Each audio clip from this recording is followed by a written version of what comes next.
presented by RK Music.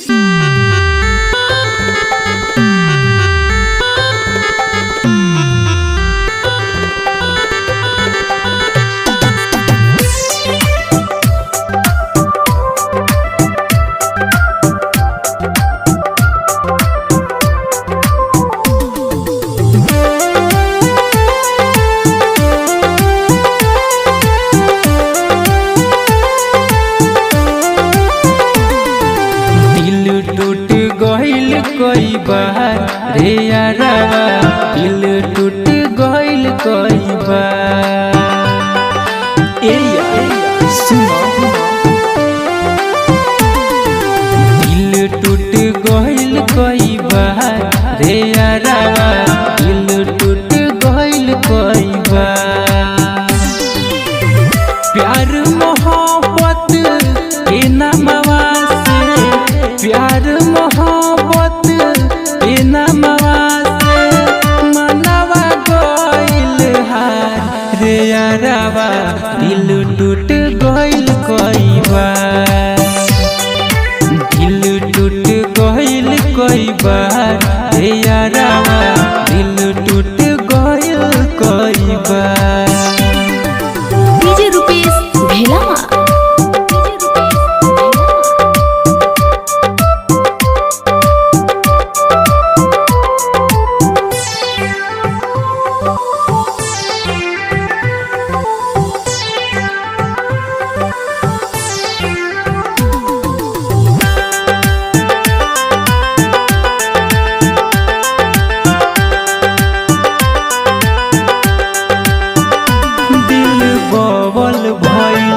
Cricket के जेके मन करे मार लपेट के। ए भाई दिल बबल भइल क्रिकेट के जेके मन करे मार लपेट के। जाने किस्मतिया कवना कलम से, जाने किस्मतिया कवना कलम से लिखल विधना हमार रे यारवा दिल टूट गइल कोई बार। दिल टूट गइल कोई बार रे यारवा दिल टूट गइल कोई बार।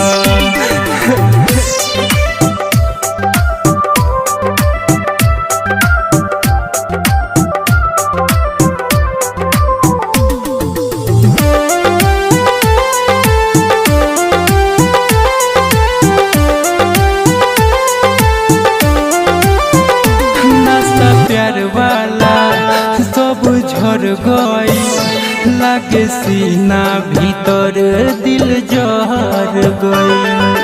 ए भाई नशा प्यार वाला सब झर गई लागे सीना भीतर दिल जहर गई। राइटर मृत्युंजय सुनो जेपी झकास हो, राइटर मृत्युंजय सुनो जेपी झकास अब करी है नाही प्यार रे यारवा दिल टूट गइल कोई बार। दिल टूट गइल कोई बार रे यारवा दिल टूट गइल कोई बार। प्यार